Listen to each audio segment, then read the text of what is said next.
என் பேர் சுதா தேவி. நான் சுனிதா வில்லியம்ஸ் குழுவில் இருக்கேன். கருணாலயம் மூலயமா தான் எங்கள் குழு ஆரம்பித்தோம். 2008 ஆரம்பித்தோம். இன்னி வரைக்கும் நாங்கள் நல்லா தான் குழு நடத்திட்டு வரோம்.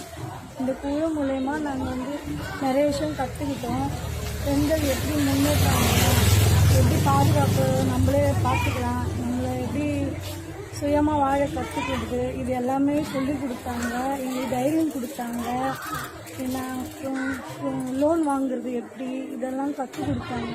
இப்போதான் அதுக்கு முன்னே எங்களுக்கு எதுவுமே தெரியாது. இப்போ நான் பேங்க்குக்கு போயிட்டு நானே தனியாக போகிறேன், வரேன், எல்லாமே பண்ணுறேன்.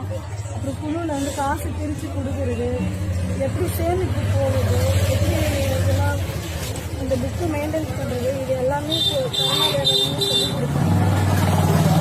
லோன் வாங்கி எப்படி வாங்குறது, எப்படி மறுபடியும் செலுத்துறது, அது மூலயமா லோன் வாங்கி பசங்களுக்கு படிக்க வைக்கிறது எல்லாமே பண்ணோம். எங்களுக்கு ரொம்ப உதவியாக இருந்துச்சு. நாங்கள் லோன் வாங்கி தான் இந்த கடையை வச்சோம். கருணாலயாவில் நாங்கள் கற்றுக்கிட்டது அவங்க. இதை கற்றுக்கிட்டு நாங்களே இப்போ சுயமாக தொழில் பண்ணுறோம். இதிலேருந்து எங்கள் கருணாலயாவில் இருந்து நாங்கள் எக்ஸிபிஷனில் எங்களுக்கு ஸ்டாலும் வச்சு எங்களுக்கு ஃப்ரீயாகவே அரேஞ்ச் பண்ணி கொடுத்தாங்க. அது மூலமாக நான் 3 வருஷமாக ஸ்டால் வச்சுருக்கேன். ஃப்ரீ ஸ்டால் ஸ்லம் கிளியரன்ஸ் போர்ட்லேருந்து எங்களுக்காக அரேஞ்ச் பண்ணி கொடுத்தாங்க.